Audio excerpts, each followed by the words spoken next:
hari yang diberkati pada hari ini. Marilah kita mengucap syukur buat berkat hari yang baru Tuhan berikan kepada kita pada hari ini, 24 hari bulan Mac 2025. Haleluya. Mari kita naikkan pujian ini, meskipun kebiasaannya orang menaikkan pujian ini ketika Natal, tapi Tuhan meletakkan di hati saya pada pagi hari ini pujian ini. Sekali lagi, Dia berkenan berinkarnasi menjadi manusia di zaman yang baru ini untuk membawa anak-anak kesayangannya masuk ke kerajaan 1000 tahun damai, untuk menebus umat-umat kesayangannya yang telah menerima tanda binatang itu, bahkan mengajar anak-anak kesayangannya untuk menjadi sama seperti Dia. Haleluya. Lamaku ku akui Kau Tuhan bagiku, Kau terang bagi saat gelapku, Kau pintu bagi setiap jalan, Kau pintu bagi setiap jalan. Haleluya. Shalom, shalom Elohim. Selamat pagi Bapak Ibu, saudara-saudari, keluarga yang terkasih dalam Tuhan, siapapun yang mendengar siaran live kesaksian daripada hati saya pada pagi hari ini yang digerakkan oleh kuasa rohnya. Saya mengambil kesempatan ini untuk mengongsikan berkat Tuhan yang saya terima, saya perolehi selama ini dalam kasih karunia Tuhan yang begitu besar, di mana saya telah melihat pekerjaan proyek ilahinya yang begitu ajaib, begitu agung, begitu dahsyat dalam zaman ini setelah wujudnya COVID-19 itu mengubah segala sesuatu yang ada di muka bumi ini. Munculnya hamba-hamba ilahi yang sedang bekerja ke atas muka bumi pada hari ini. Shalom Elohim, saya ucapkan kepada siapapun yang mendengar, baik anak-anak Tuhan yang ada di keempat penjuru bumi, tidak kira suku, bangsa, agama, dan kaum. Marilah pada pagi hari ini, barang siapa yang datang di dalam nama Tuhan Yesus Kristus akan diberkati. Shalom, shalom, shalom. Sobat terkasih, sister terkasih, sis cinta, apa kabar? Selamat pagi. Dimana pada pagi hari ini, pada saat ini Tuhan menggerakkan saya untuk mengongsikan suatu kesaksian, dimana ketika baru-baru saya bersaksi saya bersaksi, saya mengatakan bahwasanya Tuhan Yesus Kristus sudah datang kedua kalinya ke dalam dunia ini. Apa yang dinantikan oleh umat manusia datang di awan-awan itu adalah suatu perumpamaan. Ia datang itu dalam dimensi roh dan sudah berlaku lebih kurang 4 tahun yang lalu.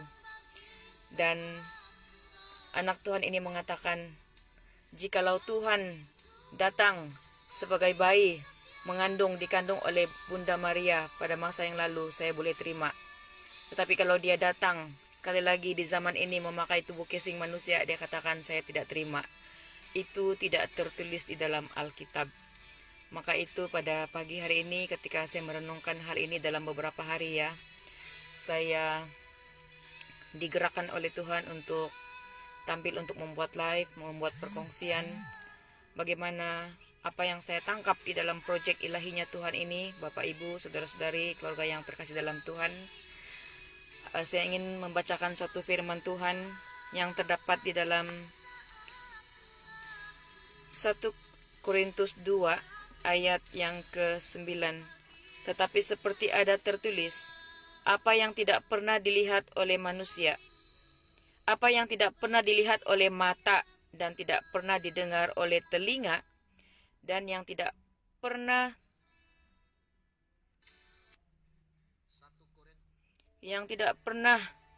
timbul di dalam hati manusia, semua yang disediakan Allah untuk mereka yang mengasihi Dia.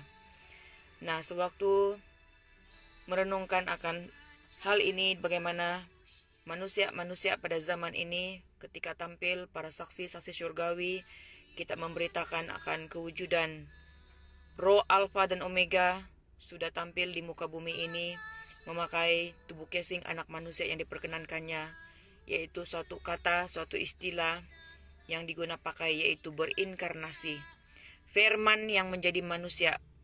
Lebih 2000 tahun yang lalu, Firman itu telah menjadi manusia dalam bayi, dititipkan di dalam kandungan Bunda Maria menjadi bayi Yesus, menyamar sebagai seorang anak tukang kayu. Dan ketika di penutupan zaman ini, ketika zaman ini dunia ini telah dikuasai oleh tanda binatang itu, berjalannya kerajaan 666 atas muka bumi ini. Sementara proyek ilahinya, yaitu kerajaan 777, itulah kerajaan 1000 tahun. Itulah kerajaan dimensi cahaya. Dan pastinya untuk memulai kerajaan ini, turunnya Roh Alfa dan Omega yang dinanti-nanti oleh umat manusia, oleh orang-orang percaya yang mereka menantikan kedatangannya di awan-awan. Mereka mencerna firman Tuhan itu seturut akal logika manusianya. Sama halnya seperti Nikodemus. Ia menyangka lahir kembali itu, lahir semula itu adalah masuk lagi ke dalam rahim ibunya, padahal ia sudah tua dan berjanggut. Tetapi itu adalah pengajaran di dalam dimensi roh. Yesus mengatakan ia harus lahir daripada roh. Dan Tuhan juga telah berpesan, yaitu Yesus sendiri berpesan, kita harus memuji menyembah Dia dalam roh dan kebenaran. Maka anak-anak Tuhan yang hidup, yang mengaktifkan kepekaan rohnya, hidup di dalam dimensi roh dan kebenaran.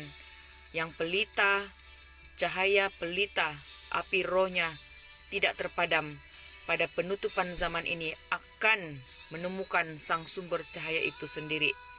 Melihat proyek ilahinya yang bekerja super dahsyat pada ketika ini. Namun anak-anak Tuhan yang mengalami pelita rohnya yang terpadam, tidak bernyala, tidak memahami segala sesuatu yang sedang berlaku pada ketika ini. Sama seperti golongan orang Farisi, guru-guru Taurat, ahli kitab di zaman yang lalu. Mereka menolak Yesus. Mereka hanya mengatakan ia hanyalah seorang anak tukang kayu, anak si Yusuf dan si Maria. Mereka tidak percaya kepadanya. Tetapi mereka heran dan takjub akan pekerjaan-pekerjaan yang dilakukan oleh Yesus pada ketika itu. Mereka melihat kuasa mujizat. Mereka melihat pelayanan Yesus. Mereka melihat segala sesuatu yang dikerjakan olehnya. Sungguh heran dan ajaib, bahkan membangkitkan orang yang mati. Shalom, shalom Elohim semuanya yang sudah masuk di dalam room live saya pada ketika ini. Untuk supaya saya mengalir saja ya, saya menyapa kemudian sebab saya punya mata ini agak kabur-kabur, tidak begitu melihat ya. Tapi saya akan teruskan perkongsian apa yang Roh Kudus, Roh Tuhan letakkan di hati saya pada pagi hari ini. Bagaimana Yesus Kristus itu sekali lagi berkenan berinkarnasi menjadi manusia di zaman yang baru ini dengan memakai tubuh wadah casing Pak Aditya Nugrohanto ketika ia berusia 33 tahun. Dan barusan baru-baru ini kita merayakan ulang tahunnya yang sudah ke-35 tahunnya. Begitu besarnya, begitu ajaibnya pekerjaan Tuhan, seperti mana yang sudah saya bacakan firman Tuhan sebentar tadi dalam 1 Korintus 2 ayat 9. Manusia tidak dapat menjangkakan pekerjaan Tuhan ke atas muka bumi ini. Apa yang tidak pernah kita lihat oleh mata, yang tidak pernah didengar oleh telinga, dan yang tidak pernah timbul di dalam hati manusia, semua yang disediakan oleh Allah untuk mereka yang mengasihi Dia. Tuhan Yesus Kristus sangat mengasihi dunia ini. Tuhan Yesus Kristus sangat mengasihi saya, baik Sister Cinta Kristian, Saudara Pamer Hidayat Lahagu, Sister Alin S, siapa lagi yang ada di sini, saudara Henry Setio, dan siapapun juga yang ada di dalam room live ini, kita semua Bapak Ibu, semua anak-anak Tuhan di keempat penjuru bumi ini, tanpa mengira ras, suku, bangsa, agama, Tuhan menyelamatkan kita. Dia sanggup datang. Bahkan Tuhan tahu, sama seperti kondisi Adam dan Hawa di Taman Eden, dia tahu Adam dan Hawa ditipu. Maka itu Bapa di surga sanggup mencipta pakaian daripada kulit binatang untuk menutup dosa dan pelanggaran mereka. Efek daripada dosa mereka itu, mereka kelihatan telanjang. Padahal sebelumnya mereka memakai tubuh kemuliaan, tidak memerlukan pakaian yang pandai buruk di tubuh badan. Nah, pada penutupan zaman ini Bapak Ibu, Bapa di surga itu maha tahu. Dia tahu banyak manusia ini, bahkan 90% manusia di muka bumi ini akan ditipu oleh tanda binatang itu. Walaupun Rasul Yohanes di Pulau Patmos telah melihat dan memberi tahu kepada dunia bahwa tanda binatang itu, apabila wujudnya tanda binatang itu, manusia tidak akan dapat membeli dan menjual tanpa tanda itu Bapak Ibu. Tetapi si jahat awal-awal, jauh-jauh hari awal-awal, lebih berpuluh tahun sebelum wujudnya cairan tanda binatang itu, mereka memanipulasi, memberikan cerita bahwasanya tanda binatang itu ada di dalam chip. Padahal mereka lebih pakar lagi mengubah tanda binatang itu, bukan saja sekecil chip, tetapi mereka memperhaluskannya dalam bentuk cairan yang masuk di dalam tubuh umat manusia. Dan Bapa di surga tahu akan penipuan ini. Bapa di surga bersama dengan anaknya yang tunggal, Tuhan Yesus Kristus, mempunyai proyek ilahi bersama dengan Roh Kudusnya. Ketiga pribadi yang esa ini pada hari-hari ini telah turun ke atas muka bumi ini, berinkarnasi menjadi manusia. Mereka mengambil tubuh casing umat manusia. Kenapa mereka memakai manusia? Karena mereka sangat mengasihi manusia ciptaannya. Mereka mau menebus dan menyelamatkan kembali, menggiring domba-domba kesayangannya masuk ke kerajaan 1000 tahun damai. Bapak Ibu yang saya kasih dalam Tuhan, dunia ini pada hari-hari ini tidak baik-baik sahaja. Dunia ini pada hari-hari ini, kita melihat di keempat penjuru bumi ini sedang dihentam dengan 4 elemen alam, api, air, angin, dan tanah ini menghentam keempat penjuru bumi. Marilah kita sadar bahwasanya dunia ini tidak baik-baik saja. Dunia ini sudah berada di masa-masa murka Tuhan, seperti mana yang tertulis di Wahyu itu, sedang bergerak pada ketika ini. Bahkan air saja sudah menjadi warna merah, menjadi darah. Dan itu sudah berlaku, beberapa buah negara akan merebak ke negara-negara yang lain. Dan tempat-tempat kita masing-masing, marilah kita aktifkan pendoa-pendoa syafaat yang akan memacakkan bendera putih untuk diaktifkan perlindungan daripada Bapa Yahweh kepada anak-anak Tuhan, agar supaya apa, kita mengalami perlindungan, kita mengalami keluputan ketika murka itu datang menyapu tempat di mana ada orang-orang fasik, orang-orang penghujat, orang-orang yang tidak mau percaya kepada kedatangan ketiga pribadi hamba-hamba ilahi ini dalam Bapak Iman Lahagu, dalam pribadinya dipakai oleh Bapak Yahweh sendiri, Bapak Surgawi, Pak Aditya Nugrahanto, dipakai oleh Roh Alfa dan Omega yang sedang memberitahukan daripada mulut perkataannya, menyatakan murka-murka Tuhan. Ia membongkarkan segala kesesatan, segala penipuan daripada ribuan tahun, bahkan daripada zaman awal, zaman purbakala, sampai pada detik waktu ini. Bahkan pribadi Roh Kudus yang bermanifestasi dengan super dahsyat di dalam pribadi mempelainya. Benar Bapak Ibu, ramai orang mengatakan mereka tidak percaya mempelai ilahi Ibunda F. Hamdani dipakai oleh Roh Kudus. Mereka mengatakan Roh Kudus itu berdiam di dalam semua orang percaya. Benar, setiap orang ada Roh Kudus. Setiap orang yang hidup kudus ada pimpinan Roh Kudus. Tetapi Bapak Ibu, kuasa Roh Kudusnya yang super dahsyat itu, yang tidak tanggung-tanggung itu, bermanifestasi dalam seorang pribadi, yaitu mempelai ilahinya, mempelai terexcellent, yang sudah berulang kali mengalami kematian, mengalami maut, diizinkan oleh Tuhan, tetapi dia tidak mati dan dikuburkan, tetapi ia hidup kembali. Supaya apa? Supaya imannya benar-benar iman excellent. Ia tidak berpaling daripada panggilan ilahi. Ia menjadi seorang yang dipakai Tuhan. Bahkan tubuh casingnya didiami oleh malaikat Mary, malaikat kitab Wahyu itu sendiri. Itulah yang sedang bekerja super dahsyat di zaman akhir ini, Bapak Ibu, yang ditolak oleh banyak umat manusia yang mengandalkan akal logikanya. Dan biarlah pada hari-hari ini hamba menyerukan, bertobatlah wahai umat manusia yang mengatakan mereka tidak mau percaya kepada Aditya Nugrahanto maupun mempelainya Ibunda Fe. Mereka mau percaya kedatangan Tuhan Yesus di awan-awan. Mereka menanti-nantikan kedatangan di awan-awan itu. Bapak Ibu yang dikasihi dalam Tuhan, marilah kita sadar bahawasanya Tuhan itu Maha Kuasa. Ia sedang menggenapi firman-Nya, dan Ia telah menuliskan, memeteraikan kitab rahasia, yaitu kitab yang dilihat oleh hambanya Daniel dan juga Rasul Yohanes di Pulau Patmos itu telah dibukakan gulungan kitab itu.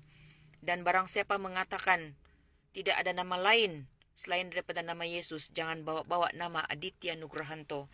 Sekali lagi saya ingin membacakan firman Tuhan di dalam kitab Yesaya babnya yang ke-62 ayat yang kedua, dan juga Wahyu bab yang ketiga ayat yang ke-12.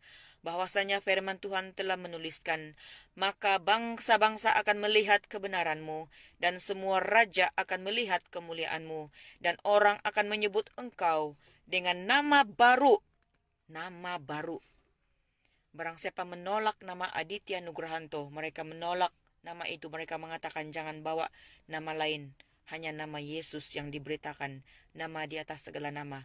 Apakah kita mau menolak firman Tuhan ini yang mengatakan, dan orang akan menyebut engkau dengan nama baru yang akan ditentukan oleh Tuhan sendiri?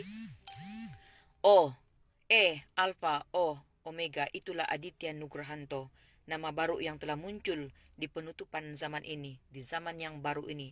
Dan lihatlah firman Tuhan dalam Wahyu 3 ayat 12 mengatakan, barang siapa menang, ia akan kujadikan soko guru di bait suci Allahku. Bapak Ibu yang saya kasih dalam Tuhan, saat ini kita sedang berada dalam pertandingan iman. Oleh karena itu, marilah kita berjuang sampai menang. Firman Tuhan mengatakan, barang siapa yang menang, ia akan kujadikan soko guru di dalam bait suci Allahku. Kita akan menjadi tiang ya di tengah-tengah itu. Dan ia tidak akan keluar lagi dari situ, karena Tuhan memacakkan kita sebagai tiang di dalam bait suci rumahnya. Dan padanya kutuliskan nama Allahku, nama kota Allahku, yaitu Yerusalem baru, yang turun dari syurga, dari Allahku, dan namaku yang baru. Nama Tuhan yang baru telah diperkenalkan ke atas muka bumi ini, yaitu Bapa Yahweh, Yeshua Hamashiach Elohim, nama yang agung, kudus, dan mulia. Dan rohnya berdiam di dalam Bapa Eman Lahagu, Eman Lahagu, merujuk kepada Elohim El Shaddai. Itulah kuasa Tuhan yang begitu super ajaib, tidak dapat diterima akal manusia debut tanah. Dia memakai, lihatlah pribadi Bapak Eman Lahagu yang seorang yang rendah hati, seorang yang sangat humble, seorang yang taat dan setia, memiliki kepribadian Bapak yang mengasihi anak-anaknya, yang menggembalakan menggiring ketiga pasukan ini, mengajar akan kebenaran firman Tuhan, mengupas kebenaran firman Tuhan di dalam dimensi roh dan kebenaran. Itu yang sedang berlaku pada saat ini. Dan apa yang kita lihat di dalam pribadi Pak Aditya Nugrahanto, ia sedang berbicara kepada dunia ini dengan cahaya kemuliaan. Karena apa? Karena kerajaan 1000 tahun damai itu adalah dalam kerajaan cahaya. Kerajaan cahaya itu telah tertulis dalam Wahyu 21 ayat 11 dan Wahyu 22 ayat 5. Kota itu penuh dengan kemuliaan Allah. Bukankah Sang Ilahi sedang menyatakan kemuliaan Allah melalui wajahnya pada ketika ini? Namun tetap saja dunia menolaknya. dan mengatakan itu adalah tipuan lampu. Itu adalah seperti disco light ataupun lampu yang diambil daripada aplikasi telepon. Mereka tidak dapat melihat karena buta, tuli, dan telanjang. Tapi firman Tuhan mengatakan, Wahyu 21 ayat 11, kota itu penuh dengan kemuliaan Allah dan cahayanya sama seperti permata yang paling indah, bagaikan permata yaspis, jernih seperti kristal. Gambaran itu telah dinyatakan melalui wajah Pangeran Ilahi pada ketika ini. Dan Wahyu 22 ayat 5 mengatakan, dan malam tidak akan ada lagi di sana, dan mereka tidak memerlukan cahaya lampu dan cahaya matahari, sebab Tuhan Allah akan menerangi mereka, dan mereka akan memerintah sebagai raja sampai selama-lamanya. Oh, haleluya, puji Tuhan. Inilah destinasi kita bersama Bapak Ibu, saudara-saudari, keluarga yang sekasih dalam Tuhan. Kita akan diubahkan menjadi sama seperti Dia.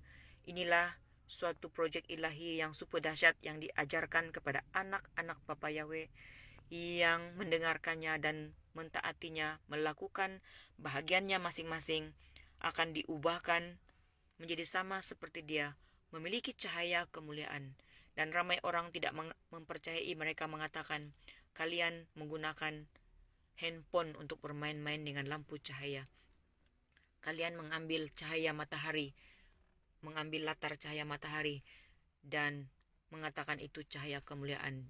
Dan mereka mengatakan jangan bermain-main dengan kemuliaan Tuhan. Mereka menidakkan apa yang disampaikan oleh anak-anak Tuhan. Mereka mentertawakan, mereka mengolok, dan mereka mengatakan kalian membuat-buat cahaya kemuliaan. Dan mereka mengatakan cahaya kemuliaan itu tidak perlu dipancarkan melalui lampu handphone ataupun lampu yang ada di atas dinding itu, di atas siling itu. Tetapi cahaya kemuliaan yang sebenar akan terpancar melalui wajah dengan begitu sahaja. Dan saya mengatakan iya dan amin. Itulah destiny yang Tuhan ingin bawa kita ke arah itu, di mana Tuhan mau mengubahkan tubuh kita yang fana ini. Pada hari-hari ini Dia mengajar kita bagaimana harus mengubah tubuh manusia debu tanah ini kepada manusia firman kepada manusia roh kepada manusia tubuh cahaya. Puji Tuhan. Itulah pekerjaannya yang super dahsyat yang tidak dapat dimengerti oleh akal logika manusia. Dan firman Tuhan di dalam Matius 13 ayat 43, pada waktu itulah orang-orang benar akan bercahaya seperti matahari dalam kerajaan Bapa mereka. Inilah detik waktu itu Bapak Ibu. Mereka yaitu kita anak-anak Tuhan, anak-anak Bapa Yahweh yang sudah menangkap proyek ilahinya ini, yang berdoa, berpuasa, merendahkan diri, bahkan mempelai ilahinya, dan Pangeran Ilahi memberitahu berpuasa bertahun-tahun, berbulan-bulan, bukan hanya berpuasa bulan kemarin, hari kemarin, tetapi meneruskan ibadah puasa itu untuk mengubah tubuh yang fana ini kepada tubuh cahaya, supaya kita menjadi sama seperti Dia. Demikianlah perjuangan iman kita, pertandingan iman kita yang sedang berlaku pada detik waktu ini, yang tidak dapat dimengerti oleh akal logika manusia. Maka firman Tuhan di Wahyu akan digenapi. Mereka di dalam Wahyu yang terakhir, Wahyu bab yang ke-12, saya mengakhiri kesaksian saya pada ketika ini dalam live ini di dalam Wahyu 22 ayat 11. Pada detik waktu ini berlaku perkara ini ya Bapak Ibu. Barang siapa yang berbuat jahat, biarlah ia terus berbuat jahat. Barang siapa yang cemar, biarlah ia terus cemar. Dan barang siapa yang benar, biarlah ia terus berbuat kebenaran. Barang siapa yang kudus, biarlah ia terus menguduskan dirinya. Sesungguhnya aku datang segera, dan aku membawa upahku untuk membalaskan kepada setiap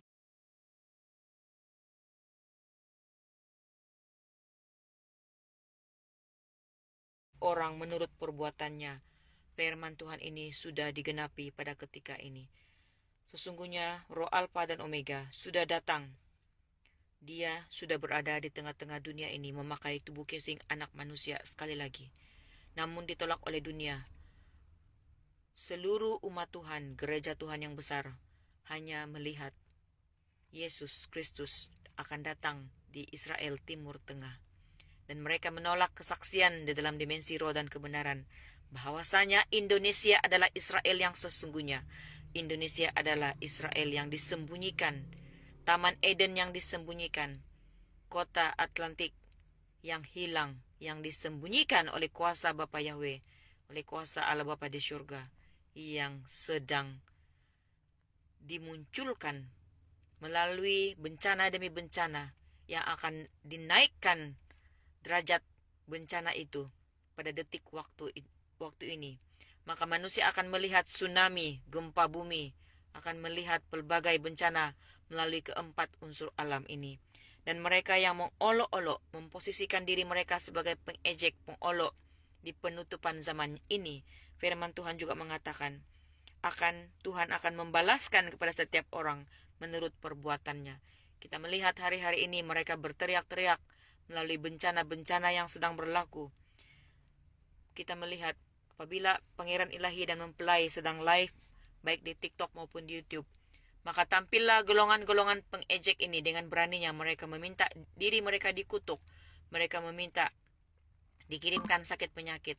Mereka meminta bencana-bencana. Dan mereka akan berurusan dengan Sang Pencipta yang mengguna pakai unsur alam pada ketika ini.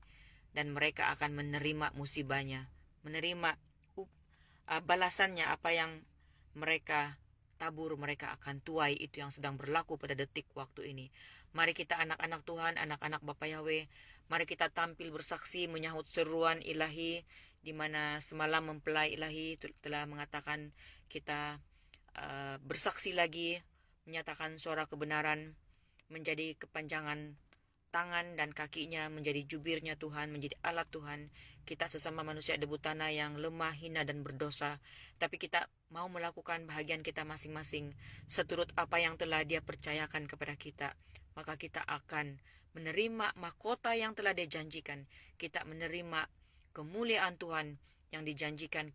Kita melalui proses mau diubahkan menjadi sama seperti Dia, kembali ke Taman Eden, sedang digiring ke Taman Eden yang sedang Dia ciptakan pada saat ini, di dalam dimensi roh dan kebenaran, masuk ke dalam alam nyata.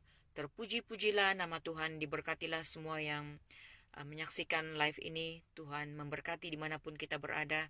Apapun yang kita kerjakan sepanjang hari ini, kita mendapat perlindungan Tuhan, pertolongan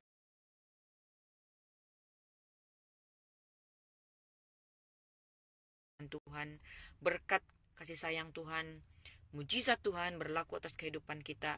Yang sakit disembuhkan, yang lemah dikuatkan, yang tidak punya diberikan kecukupan, kelimpahan, baik secara rohani maupun jasmani. Tuhan memberkati kita semua dimanapun kita berada. Biarlah hidup kita menjadi garam dan terang dimanapun kita berada. Tuhan memberkati. Shalom, shalom, shalom Elohim. Tuhan memberkati.